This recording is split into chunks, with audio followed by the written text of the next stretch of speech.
Have you ever noticed that every time you finally achieve something, the happiness doesn't last as long as you expected? Maybe you finally bought the phone you wanted.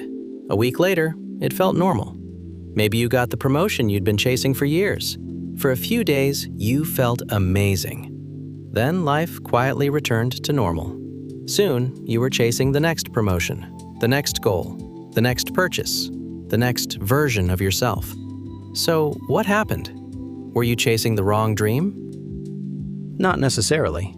You were experiencing something every human experiences. It's called hedonic adaptation. It sounds complicated, but the idea is surprisingly simple. Your brain is incredibly good at getting used to things, both the good and the bad. Imagine walking into a room with a strong perfume. At first, it's all you can smell. 10 minutes later, you barely notice it. Nothing changed. Your brain simply stopped paying attention. Happiness works in a similar way. The things that once excited you gradually become normal. That new car, your new apartment, a higher salary, a bigger TV, a better phone. Your brain quickly moves the finish line, and suddenly, what once felt like a dream becomes your new normal. This isn't a flaw. It's actually one of the reasons humans survived.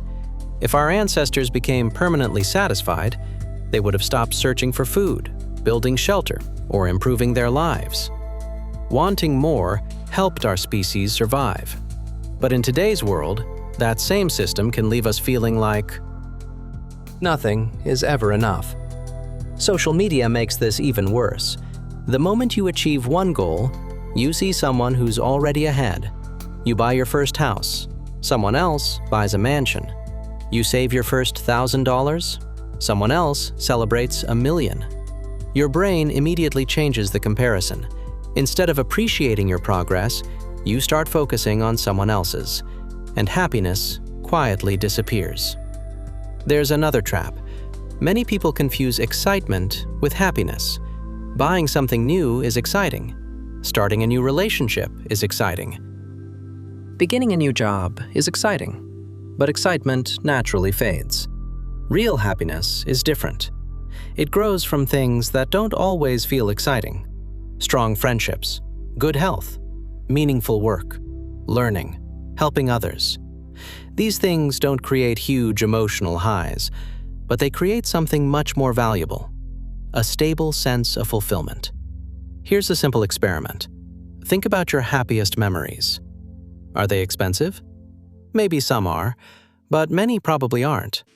Laughing with friends, family dinners, a road trip, a conversation you'll never forget.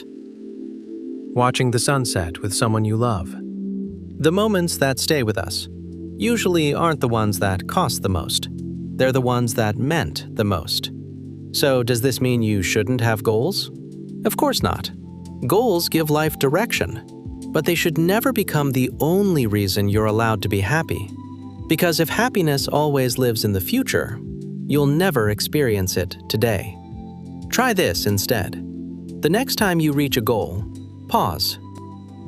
Celebrate it. Look back at how far you've come. Most people immediately look ahead. Very few take time to appreciate their own progress. Gratitude may sound simple, but psychologically, it's one of the fastest ways to interrupt hedonic adaptation. It reminds your brain that what feels ordinary today was once something you desperately wanted. At the end of the day, the happiest people aren't always the ones who have the most. They're often the ones who notice what they already have. Because happiness isn't found at the finish line. It's built, one ordinary day at a time.